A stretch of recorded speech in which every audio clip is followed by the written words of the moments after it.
Sir, ನನ್ನ ಹೆಸರು ಶ್ರೀನಿಧಿ ಅಂತ. ಚೇಳೂರು ಹೋಬಳಿ, ಗುಬ್ಬಿ ತಾಲೂಕು, ತುಮಕೂರು ಜಿಲ್ಲೆಯವನು. ಯಾವುದೇ ರೈತರು ಏನೇ ಬೆಳಿಬೇಕಾದ್ರೆ ಸಡನ್ನಾಗೆ ಲಾರ್ಜ್ ಸ್ಕೇಲಲ್ಲಿ ಮಾಡಿ ಫೇಲ್ಯೂರ್ ಆಗಬಾರ್ದು.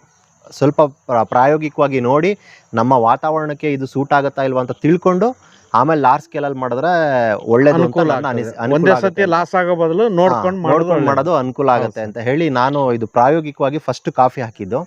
ಇದರಲ್ಲಿ ಚೆನ್ನಾಗಿ ಬರ್ತಿದೆ ಅಂತ ಗೊತ್ತಾಗಿ ಈಗ ನಾನು ಒಂದು 500 ಕಾಫಿ ಗಿಡಗಳನ್ನ ಪ್ಲಾಂಟೇಶನ್ ಮಾಡಿದ್ದೀನಿ. ಯಾವ ವೆರೈಟಿ ಇದೆ ಸರ್? ಇದು ಕಾವೇರಿ. ಇದು ಕಾವೇರಿ. ನಾನು ಇವಾಗ ಅಲ್ಲಿ ಲಾರ್ಜ್ ಸ್ಕೇಲ್ ಅಲ್ಲಿ ಮಾಡಿರೋದು 2 ಇದೆ, ಅರೇಬಿಕಾ ಮತ್ತೆ ರೋಬೋಸ್ಟಾ.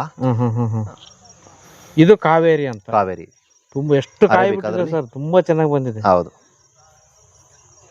ಅಂದ್ರೆ ನಮ್ಮ ಬಿಸಿಲಿಗೂ ಚೆನ್ನಾಗಿ ಬರುತ್ತೆ ಅಂತ. ಎಷ್ಟು ದಿನಕ್ಕೆ ಬಂದಿದೆ ಸರ್ ಇದು? ಸರ್, ಇದು ಎರಡನೇ ವರ್ಷದ್ದು. ಮೊದಲನೇ ವರ್ಷಕ್ಕೆ ಸ್ಟಾರ್ಟ್ ಆಯ್ತು, ಕಾಯಿ ಬಿಟ್ಟಿತ್ತು. ಈಗ ಇದು 2ನೇ ವರ್ಷದ್ದು.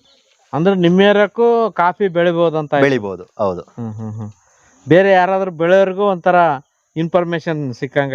ಹೌದು. ಸೂಪರ್ ಸರ್, ತುಂಬಾ ಚೆನ್ನಾಗಿ ಬಂದಿದೆ ಸರ್.